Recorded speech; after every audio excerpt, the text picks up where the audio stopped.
प्रत्येक मराठी माणसाच्या घरात आठवड्यातून एकदा आवर्जून आणि अगदी आवडीने केला जाणारा बेत म्हटला ना, तशा पद्धतीचं झणझणीत महाराष्ट्रीयन पिठलं. या महाराष्ट्रीयन पिठल्यावर थोडीशी तेलाची धार सोडायची, त्याचबरोबर थोडासा ठेचा बनवायचा किंवा तोंडी लावण्यासाठी कांदा फोडून घ्यायचा, ज्वारीची किंवा बाजरीची भाकरी बनवायची आणि अगदी सर्वजण आवडीने एकत्र बसून ही पिठलं भाकरी खातात. अगदी साध्या सोप्या पद्धतीने तयार होणारं हे पिठलं जे आहे ना, जे चव देऊन जातं ना, ते इतर भाज्यांची त्यासोबत बराबरीच होऊ शकत नाही.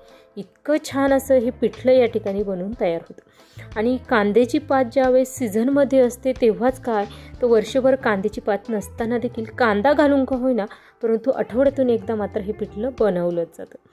हे पिठलं तयार करण्यासाठी एक सिक्रेट चटणी आपण कशा पद्धतीने तयार करायची ते पाहणार आहोत आणि ती चटणी वापरून हे पिठलं तयार करणार आहोत. त्यामुळे रेसिपी शेवटपर्यंत नक्कीच पहा आणि अशाच भरपूर टिप्स आहेत. सर्व रेसिपीज पाहण्यासाठी वरील व्हिडिओप्रमाणे चॅनलला सबस्क्राईब नक्कीच करा.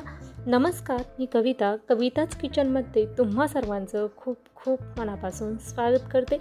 आज आपण झणझणीत महाराष्ट्रीयन पिठलं तयार करत आहोत आणि हे पिठलं तयार करत असताना खूप साऱ्या टिप्स देखील आपण पाहणार आहोत. या ठिकाणी कांद्याची पात घेतलेली आहे. हिवाळा चालू आहे आणि खूप सारी कांद्याची पात आपल्याला अवेलेबल होते, त्यामुळे मी कांद्याची पात घेतलेली आहे. कांद्याची पात स्वच्छ धुवून कट करून घेतलेली आहे. त्यासाठी एक ठेचा करूया. या ठिकाणी हिरवी मिरची घेतलेली आहे आणि लसूण घेतलेला आहे. याचं एक सिक्रेट चटणी आपण या ठिकाणी तयार करणार आहोत. यासाठी थोडंसं पाणी टाकायचं. त्यानंतर अगदी थोडेसे आपण जिरे देखील यामध्ये वाटण्यासाठी घेतलेले आहे. ते दाखवत असताना व्हिडिओ स्किप झालेली होती, त्यामुळे हिरवी मिरची, लसूण आणि जिरं देखील घ्या. त्यानंतर कढईमध्ये तेल टाकायचं. तेलामध्ये मोहरी टाकायची. मोहरी छान अशी तडतडली की यामध्ये 1 चमचा जिरं टाकायचं. हे पहा, जिरं देखील तेलामध्ये छान असं फुललं की आपण राहिलेल्या सर्व जिन्नस टाकणार आहोत. आता यामध्ये जी कांद्याची पात आपण स्वच्छ घेतलेली, धुवून घेतलेली आहे ती टाकणार आहोत. आता कांद्याची पात घेताना शक्यतो कोवळी अशीच घ्या. कांद्याची पात घालून जेव्हा आपण हे पिठलं बनवतो ना, तेव्हा ते पिठलं खूप चवीला छान असं लागतं. ज्यावेळेस तुमच्याकडे कांद्याची पात अवेलेबल नसेल त्यावेळेस तुम्हाला कांद्याची पाताऐवजी कांदा कट करून यामध्ये टाकायचा आणि तो तेलामध्ये छान असा लालसर रंगावर परतवून घ्यायचा. म्हणजे जास्तही लाल करायचं नाही, हलकासा नॉर्मल असा लालसर रंग आला की तुम्हाला लगेचच पुढच्या स्टेप करायचे. हे पहा, कांद्याची पात आपण या तेलामध्ये व्यवस्थित अशी परतवून घेत आहोत.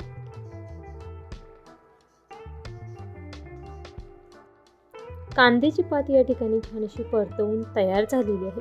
आता आपण ही जी सिक्रेट चटणी करून घेतलेली आहे ना, ती चटणी यामध्ये टाकायची. आता यामध्ये ही हिरवी मिरची आणि लसूण वाटून घेत असताना देखील मी 1 चमचा जिरं यामध्ये वाटण्यासाठी घेतलेलं होतं आणि पाणी टाकून जेवढं हे वाटण बारीक वाटून घेता येईल तेवढं मी या ठिकाणी वाटून घेतलेलं आहे. आता थोडंसं तिखट करत आहोत, त्यामुळे तिखट हिरवी मिरची असताना देखील थोडीशी जास्त क्वांटिटीमध्ये मी घेतलेली आहे. त्यानंतर यामध्ये पाणी टाकायचं. हळद टाकताना तेलामध्ये न टाकता अशा पद्धतीने पाण्यामध्ये टाका, जेणेकरून हळदीचा छान असा रंग या पिठल्याला येईल यासाठी. हळद यामध्ये व्यवस्थित अशी मिक्स करून याला छान अशी उकळी येऊन द्यायची. तोपर्यंत आपण बेसन पीठ व्यवस्थित असं मिक्स करून घेणार आहोत. ज्यावेळेस कोरडं बेसन पीठ आपण जेव्हा या उकळीच्या पाण्यामध्ये टाकतो ना, त्यावेळेस खूप सारे गोळे होतात आणि तुम्ही जर नवशिके असाल, थोडाफार अनुभव असाल तर त्यावेळेस तुम्हाला त्या पिठल्यामधील ज्या गोळ्या तयार होतात ना, त्या मोडणं खूप अवघड असं जातं. त्यामुळे सोप्या पद्धतीने आपण हे पिठलं तयार करत आहोत. यामध्ये 1 चमचा मीठ टाकायचं. मीठ यामध्ये व्यवस्थित असं मिक्स करायचं. आता तोपर्यंत आपण पीठ मिक्स करण्यासाठी घेणार आहोत. तर अशा पद्धतीने जेव्हा आपण पीठ मिक्स करतो ना, त्यावेळेस त्यामध्ये गोळ्या तयार होत नाही आणि पिठलं करणं खूप सोपं असं होतं. आता यामध्ये पाणी टाकायचं आणि यामधील ज्या पिठाच्या गोळ्या आहेत त्या सर्व मोडून व्यवस्थित असं हे पीठ आपल्याला मिक्स करून घ्यायचं.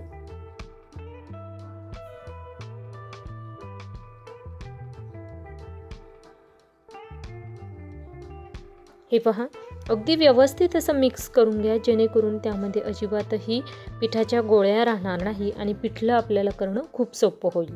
पीठ व्यवस्थित मिक्स करून झालेलं आहे. आता यामध्ये आपल्याला पाणी टाकायचं आहे. पाणी घेताना थोडंसं जास्त क्वांटिटीमध्ये आपण यामध्ये पाणी टाकत आहोत, कारण पीठ मिक्स करण्यासाठी पाणी थोडंसं आपण कमी क्वांटिटीमध्ये यूज केलेलं आहे. आता किती घट्ट पातळ करायचं त्या अंदाजानुसार तुम्ही पाण्याचं प्रमाण हे वाढवू शकता, परंतु साधारणतः 1 ते 1.5 ग्लास एवढं पाणी मी यामध्ये टाकलेलं आहे आणि जे मिक्स करून घेतलेलं पीठ आहे ते सर्व पीठ यामध्ये टाकलेलं आहे. आता हे पीठ टाकत असताना गॅसचा फ्लेम हा मंद ठेवायचा, जेणेकरून आपलं पीठ हे आपल्याला पटपट असं मिक्स करता येईल यासाठी.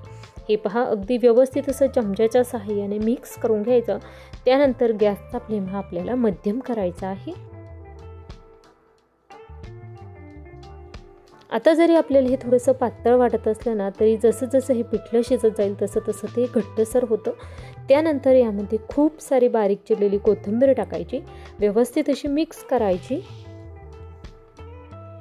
आणि आता आपल्याला हे पिठलं जे आहे ते व्यवस्थित असं शिजवून घ्यायचं आहे. हे पहा, अगदी 2 ते 3 मिनिटांनंतर छान असं घट्टसर हे पिठलं झालेलं आहे. आता किती दाटसर ठेवायचं हे पूर्णपणे तुमच्यावर डिपेंड आहे. तुम्हाला किती घट्टसर आवडतं त्यानुसार तुम्ही यामध्ये पाण्याचं प्रमाण हे कमी अधिक करू शकता. हे पहा, अगदी छान असं मिक्स करून झालेलं आहे. अजिबातही पिठाच्या यामध्ये गोळ्या तयार झालेल्या नाही. छान असं पिठलं दिसत आहे. आता यावर झाकण ठेवून गॅसचा फ्लेम हा कमी करायचा आणि हे पिठलं 3 ते 4 मिनिटासाठी व्यवस्थित असं शिजवून घ्यायचं.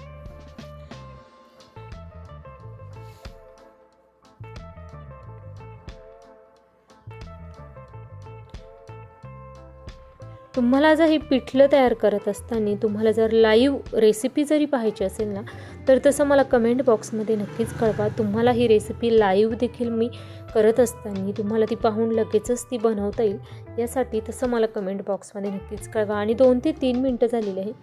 पिठलं छान असं शिजवून तयार झालेलं आहे. हे पहा, कन्सिस्टन्सी अगदी परफेक्ट अशी आहे. जास्त घट्ट नाही किंवा खूप जास्त पातळ नाही. त्याचबरोबर पिठल्याचा रंग देखील अतिशय छान असा आलेला आहे. यासोबत मी ज्वारीची भाकरी बनवलेली आहे आणि थोडासा ठेचा बनवलेला आहे. गरमागरम आपण हे पिठलं एका डिशमध्ये सर्व करूया. रेसिपी आवडल्यास लाईक करा, जास्तीत जास्त शेअर करा. त्याचबरोबर चॅनलवर नवीन असाल तर सबस्क्राईब नक्कीच करा. हे पहा, अगदी छान असं हे पिठलं तयार झालेलं आहे. आणि सबस्क्राईब केल्यामुळे दररोज मी ज्या सोमवारपासून शनिवारपर्यंत आठवड्यातील 6 दिवस ज्या रेसिपीज मी यूट्यूबवर शेअर करत असते त्या सर्व रेसिपींचे नोटिफिकेशन हे तुमच्या मोबाईलवर नक्कीच येईल. त्याचबरोबर ही रेसिपी तुम्हाला कशी वाटली हे मला कमेंट बॉक्समध्ये नक्कीच कळवा. आणि तुम्ही जर महाराष्ट्रीयन असाल तर तुमची महाराष्ट्रीयनमधील फेमस अगदी आवडती रेसिपी कोणती आहे हे मला कमेंट बॉक्समध्ये नक्कीच कळवा. झणझणीत पिठलं या ठिकाणी बनवून तयार झालेलं आहे. वेळात वेळ काढून माझी रेसिपी शेवटपर्यंत पाहिल्याबद्दल धन्यवाद.